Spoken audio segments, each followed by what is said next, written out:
సొమ్మసిల్లిన వారికి, come on, hallelujah. Or you tired praying, or you tired believing, or you tired fasting, or you tired in the journey of faith. దేవుడు ఆయన బలాభివృద్ధిని అనుగ్రహిస్తాడు.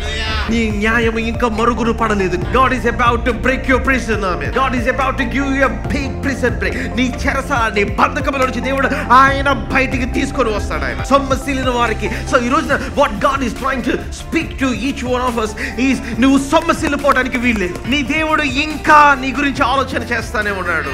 God is still thinking about you.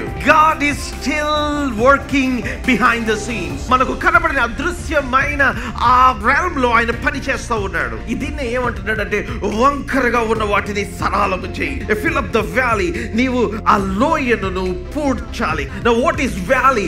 Valley అంటే అర్థము ఏంటి అంటే దుఃఖము. అందుకని మీరు బాగా లోయలో పడి వెళ్ళినప్పుడు దుఃఖ లోయ అది.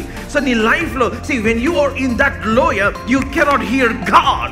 One of the things that blocks your hearing, ఈ చెవులను మూసేది ఏంటంటే మీ బాధ, వేదన. ఆ వేదనలో ఉన్నప్పుడు ఎంత చెప్తున్నా వినపడదు. అందుకని దేవుని సన్నిధికి వచ్చినప్పుడు దేవుడు మనతో ఏం మాట్లాడుతున్నాం మనం వినాలి అంటే, ముందు మన యొక్క బాధను అంతటిని దేవుని సన్నిధిలో దానిని వదిలేసేయాలి.